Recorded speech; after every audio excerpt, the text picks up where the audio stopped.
राधे राधे, हरे कृष्णा। कैसे हो आप सभी लोग? आशा करती हूँ आप सभी मंगल में होगे, स्वस्थ होगे, अच्छे होगे। आज की जो वीडियो है ना, वो मेरी सारी वीडियो में से सबसे अच्छी वीडियो होने वाली है, क्योंकि इस वीडियो को बनाने के लिए ना जाने मैंने कितनी रिसर्च करी है, कितनी साधु संतों से राय दी है। श्रीधाम वृंदावन में आके उस गाँव में जाके मैंने इसके बारे में पता किया है। उसके बाद सब चीजों के बाद मैं आखिर में निचोड़ कर सारी चीजों का समावेश आपको इस वीडियो में लेके आ रही हूँ। क्या आप लोगों को पता है कि 30 फुट ऊंची आग लगी हो?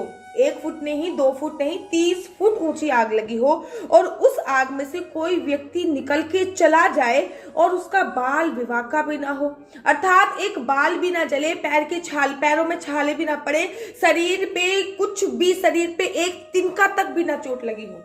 कभी कभी तो महाराज ऐसा होता है तक हमें जला देती है।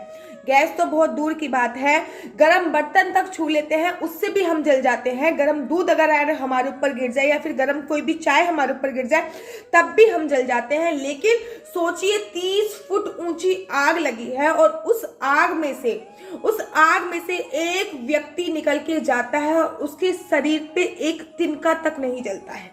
मैं बात कर रही हूँ मथुरा की।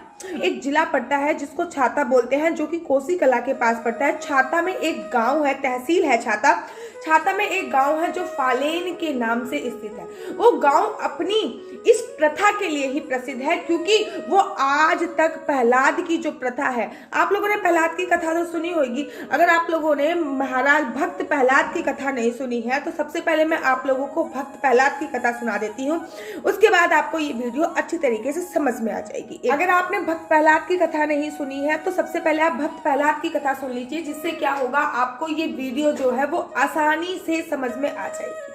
होता क्या है कि जो भक्त प्रहलाद होते हैं, उनके पिता हिरण्यकश्यप अपने आप को सर्वोपरि मानने लगते हैं। वो हमेशा कहते हैं, अपने पूरे राज्य में जिसमें राज्य करते हैं, वो बोलते हैं कि मुझे ही भगवान मानो, मेरी ही पूजा करो, किसी और की पूजा करने की आवश्यकता नहीं। लेकिन जो प्रहलाद होते हैं वो अपने पिता से कहते हैं कि आप भगवान नहीं हो, आप भगवान नहीं हो, मैं तो विष्णु भगवान को भगवान मानता हूँ। तो जो प्रहलाद होता है वो अपने पिता की आज्ञा मानने से मना कर देते हैं। प्रहलाद को मरवाने के लिए हिरण्यकश्यप बहुत सारे प्रयत्न करते हैं। कभी उसको घनघोर अंधेरी कोठरी में डाल दिया जाता है, कभी उनको सांपों द्वारा डसवाया जाता है, कभी शेर के सामने छोड़ दिया जाता है, कभी ऊपर नदी से ऊपर नीचे डाल दिया जाता है। लेकिन अनेकों प्रयत्न करने के तत्पश्चात भी जो प्रहलाद होते हैं वो बच जाते हैं। एक दिन की बात है कि हिरण्यकश्यप की जो बहन होती है वो हिरण्यकश्यप से मिलने आती है, और जब वो हिरण्यकश्यप से मिलने आती है तब वो हिरण्यकश्यप को कुछ परेशान देखती है। जब वो हिरण्यकश्यप को कुछ परेशान देखती है तो उनकी बहन बोलती है कि भैया, आपकी परेशानी की क्या मैं वजह जान सकती हूँ? तो हिरण्यकश्यप बताते हैं कि मेरा जो पुत्र है वो बिल्कुल भी मेरी बात नहीं मानता है, वो मेरे को भगवान रूप में मानने को प्रयत्न नहीं है। वो जब देखो एक ही नाम की माला जपता रहता है कि भगवान ओम नमो भगवते वासुदेवाय, ओम नमो भगवते वासुदेवाय। मैं अपने पुत्र से परेशान आ गया हूँ, मैंने अपने पुत्र को मरवाने के लिए अनेकों प्रयत्न करे हैं, लेकिन मेरे पुत्र का बाल विवाह भी नहीं होता है।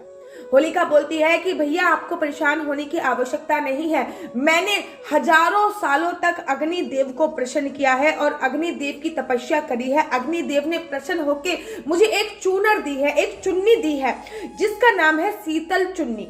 उस चुन्नी को ओढ़कर अगर मैं अग्नि में प्रवेश करूंगी तो उस चुन्नी के बल पे मैं नहीं जलूंगी, लेकिन मेरे साथ जो भी उस अग्नि में प्रवेश करेगा वो जल जाएगा। तो आप ऐसे कीजिए कि एक विशाल कुंड का आयोजन कीजिए, उसमें आप अग्नि को जलाइए, मैं आपके पुत्र प्रहलाद को लेकर अपनी गोदी में बैठ जाऊंगी, और मेरे ऊपर तो कुछ नहीं, मेरे ऊपर तो वो शीतल चुन्नी होगी, इसलिए मेरा बाल विवाह का नहीं होगा, लेकिन जो आपका पुत्र है वो जल के भस्म हो जाएगा। जब होलिका की ये बात हिरण्यकश्यप को पता चलती है तो हिरण्यकश्यप ऐसे ही करता है, एक विशाल कुंड का आयोजन करता है, पूरे गांव वालों को बुलाता है, और उस विशाल कुंड में होलिका जो है, हिरण्यकश्यप की बहन, वो अपनी चुन्नी ओढ़ के बैठ जाती है और भक्त प्रहलाद को अपने गोदी में लेके बैठ जाती है।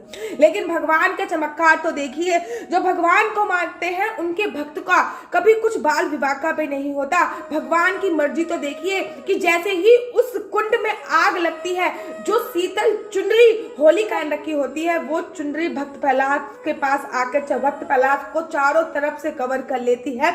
होलिका तो जल जाती है, लेकिन भक्त प्रहलाद का बाल विवाह का भी नहीं होता, और तभी से होलिका दहन दहन की प्रथा शुरू हुई है और तभी से होलिका दहन किया जाता है। लेकिन आप लोग जानते हैं कि ये कथा, ये स्टोरी यहाँ पे होलिका ने भक्त प्रहलाद को लेके बैठी थी, जिस स्थान पे होलिका भक्त प्रहलाद को लेके बैठी थी उस स्थान मथुरा, वो स्थान कहाँ पे था?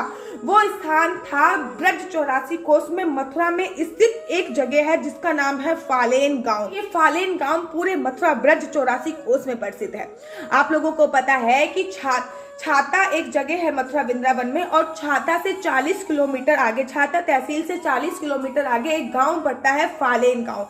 यहाँ पे हर वर्ष एक पंडित जो हर वर्ष 30 फुट की अग्नि का आयोजन किया जाता है। हमेशा होलिका दहन वाले दिन 30 फुट की अग्नि का आयोजन किया जाता है। और यहाँ पे एक पंडित, जब होलिका दहन होता है तो आग की लपटों से सामने से ऐसे निकलता है, आग की लपटों के बीच में से ऐसे निकलता है कि मानो वो एक ठंडे पानी से निकल रहा हो, मानो वो बर्फ से निकल रहा हो। और आग की 30 फुट ऊंची जब लपटें होती हैं तब भी उस व्यक्ति का बाल विवाह का नहीं होता, उस पंडित का बाल विवाह का नहीं होता। आज मैं आपको उसके बारे में ही विस्तार से जानकारी देने वाली हूँ।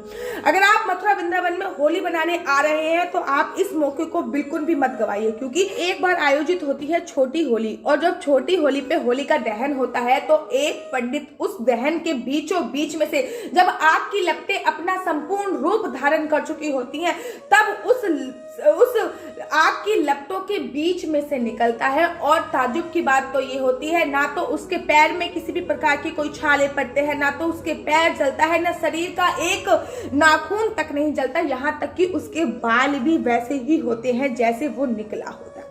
क्या आप लोगों को सुन के ताज्जुब नहीं हुआ? ये प्रथा 500 साल से चली आ रही है। कहा जाता है कि इस फालेन गांव में एक प्रहलाद कुंड है, अर्थात एक प्रहलाद कुंड था, एक कुंड है जिसमें पानी भरा हुआ है। एक बार उस कुंड से आवाज आई कि मुझे निकालो, मुझे निकालो। जब सभी गांव वालों ने आकर देखा तो उस प्रहलाद कुंड से एक भगवान प्रहलाद की प्रतिमा प्रकट हुई। आज भी उस गांव में भगवान प्रहलाद की प्रतिमा स्थित है और है उसके पास ही एक मंदिर बनाया गया और वहां पे भक्त प्रहलाद की प्रतिमा को स्थापित कर दिया। तभी से एक कुनबे के लोग भक्त प्रहलाद की पूजा अर्चना वंदना वहां पे कर रहे हैं और उसी कुनबे के लोग परंपरा के अनुसार हर वर्ष एक ही कुनबे के लोग पीढ़ी दर पीढ़ी ये प्रथा चलाते हैं। जो इस प्रथा को करने जा रहे हैं उनका नाम है मोनू पंडित। वो पिछले 3 साल से इस प्रथा को कर रहे हैं। उससे पहले उनके पिताजी इस प्रथा को कर रहा था, उन्होंने 8 साल तक इस प्रथा को करा था। और उससे पहले उनके पिताजी के जो पिताजी थे वो इस प्रथा को करा था, उन्होंने इस प्रथा को करा था, उन्होंने 45 साल तक इस प्रथा को करा था। ये नहीं कि कोई भी व्यक्ति आके उस आग से निकल जाए। जितनी व्यक्ति की हाइट होती है ना उससे भी 4 गुना ज्यादा आग लगाई जाती है होलिका दहन के समय।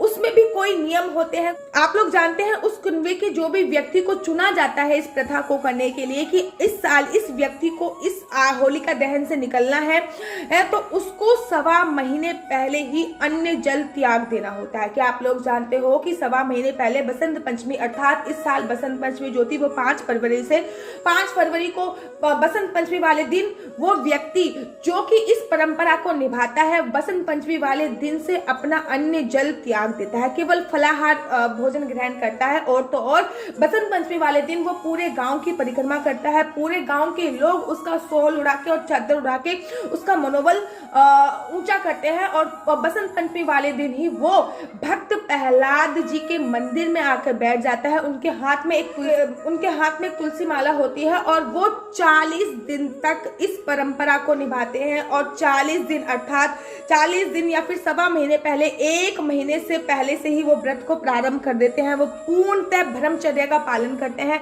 और साथ ही के साथ अन्न का त्याग कर देते हैं। 40 दिन तक वो हरि नाम करते हैं, माला झोली जपते हैं और उनके सामने एक दिया जल रहा होता है और उस दिए के सामने वो अपना हाथ रखकर ऐसे खड़े, हाथ रखकर एक हाथ उनका दिए पे होता है, एक हाथ से वो माला जप रहे होते हैं। आप लोगों को पता है जिस माला को वो जप भक्त हैं वो माला भी जब भक्त प्रहलाद की प्रतिमा उस कुंड से प्रकट हुई थी तब भक्त प्रहलाद के गले में वो माला थी जिसमें केवल 8 मोती थे अर्थात 8 मनके थे, लेकिन पीढ़ी दर पीढ़ी उसको 108 मनके की माला बना दी गई थी। जब व्यक्ति उस भरी हुई अग्नि के सामने से गुजरता है, अग्नि के अंदर से गुजरता है, तब वो 108 मनके की माला उसके गले में। वहां के गांव वाले मानते हैं कि यह सब भक्त प्रहलाद की कृपा से होता है। भक्त प्रहलाद के बिना ये सब करना एकदम असंभव कार्य है। आप लोगों को पता है जब ये कार्य करना प्रारंभ होते हैं तो 1 महीने तक तो अन्न जल सब कुछ त्याग देते हैं, लेकिन जिस दिन होलिका दहन होती है, होलिका दहन में से बीचों बीच में से निकलने वाला होता है, वो समय क्या होता है? वो समय तब होता है जब कोई शास्त्रीय समय नहीं होता। एक दिया वहां पे जल रहा होता है, दिए की लो जल रही होती है और दिए की लो पे वो अपना हाथ ऐसे रखते हैं और जब दिए की लो उनको ठंडी लगनी चालू हो जाती है कि हाँ अब ये दिए की लो है, ये मेरे शरीर को कोई हार्म नहीं कर रही है, ये मेरे शरीर को कोई नुकसान नहीं कर रही है, ये मेरे को शीतल लग रही है, मुझे ठंडी लग रही है, तब वो जिस माला से जाप कर रहे होते हैं उस माला को अपने गले में धारण करते हैं और वहीं पर स्थित है प्रहलाद कुंड, वहां पे स्नान करते हैं और स्नान करने के तत्पश्चात वो 30 फुट ऊंची अग्नि जल रही होती है, होलिका जल रही होती है, उस होलिका के बीचों बीच से निकल जाते हैं। ये वाकई एक करिश्मा होता है, ये वाकई एक चमत्कार है कि 30 फुट ऊंची आग से कोई व्यक्ति सही सलामत निकल जाता है। उसके पैरों से एक किसी भी प्रकार का कोई छाला नहीं होता, उसके शरीर का किसी भी प्रकार का कोई बाल नहीं जलता। इस साल इस परंपरा को निभाएंगे मोनू पंडित। जब मैंने मोनू पंडित तो बैठ चुके हैं अपने हरिनाम करने, एक प्रहलाद जी के मंदिर में वो जाकर बैठ चुके हैं। जब मैंने उनकी बहन से बात की तो उन्होंने मुझे बताया कि 1.25 महीने पहले अर्थात 40 दिन पहले जो उनका भाई था मोनू पंडित जो इस परंपरा को निभाने वाला है, वो इस समय प्रहलाद जी के मंदिर में बैठ चुका है और प्रहलाद जी के मंदिर में बैठने के तत्पश्चात वो पंडित जी केवल और केवल भगवान के नाम का सुमिरन दिन रात करते रहते हैं। वो अपने घर भी नहीं जाते हैं, वो अन्य जल सब कुछ त्याग देते हैं, अन्य का एक दाना भी नहीं खाते, पूरी तरीके से ब्रह्मचर्य का पालन करते हैं और हमेशा केवल और केवल माला जपते हैं। एक जो दिया है वो उनके पास लाके रख दिया जाएगा, वो दिए पे अपना हाथ ऐसे रख लेंगे और जब दिए की लो उन्हें ठंडी लगने लगेगी तब वो दिए की लो को ठंडी लगने लगेगी तब वो जाके वहीं पे मौजूद है एक प्रहलाद कुंड, वहां पे जाके स्नान करेंगे और प्रहलाद कुंड में स्नान करने के तत्पश्चात उनकी जो बहन है वो अपनी बहन की चुन्नी का छोर पकड़कर अपनी बहन की चुन्नी का छोर पकड़ेंगे और उस अग्नि कुंड में प्रवेश करेंगे। कहते हैं कि उनकी बहन उनको वहां से लेके आती है अपनी चुन्नी का छोर पकड़ा के और साथ ही के साथ एक लोटे से जल चारों तरफ जल की धारा बहती हुई आती है और उसकी बहन जब भी अग्नि पास आने वाली होती है तो इशारा कर देती है कि ये होलिका दहन है, अब आपको इसमें प्रवेश करना है। तो ठीक ऐसी ही परंपरा जो वर्षों से चली आ रही है, फिर मोनू पंडित जी उसमें प्रवेश करेंगे और ये जो नजारा होता है ये बहुत देखने लायक का नजारा होता है। अब इसमें कोई शुभ मुहूर्त नहीं होता, जब भी ये लो उनको ठंडी लगने लगती है, शीतल लगने लगती है, तभी इस परंपरा को अंजाम दे दिया जाता है। आप लोग जानते हैं कि करीब करीब हर साल ये परंपरा कितने बजे निभाई जाती है। होलिका दहन का सबका अपना अपना अलग अलग समय होता है, लेकिन फालेन गांव में यह परंपरा लगभग सुबह 3:30-4 बजे निभाई जाती है। जिस दिन खेलने वाली होली होती है उस दिन 3:30-4 बजे वो होली जलाई जाती है। इस परंपरा को देखने के लिए दूर दूर तक लोग आते हैं क्योंकि ये अपने आप में एक अद्भुत है, क्योंकि अपने आप में ये एक विशाल परंपरा है। अगर आप होली बनाने श्रीधाम वृंदावन आ रहे हैं तो मेरा आपसे हाथ जोड़कर अनुरोध है कि अगर आपके पास अपना कन्वेंस है तो आप फालेन गांव जो कि छाता से 40 किलोमीटर दूर है, फालेन गांव में जाकर इस परंपरा को अवश्य देखिए और अपने सनातन धर्म पे मान कीजिए, अभिमान कीजिए, गर्व कीजिए। कैसी लगती है आपको वीडियो? अच्छी लगती है तो आप अपना यूट्यूब चैनल हरि बोल को लाइक से सब्सक्राइब करना बिल्कुल भी मत भूलिए। तब तक के लिए मुझे दीजिए इजाजत। राधे राधे, जय श्री कृष्ण।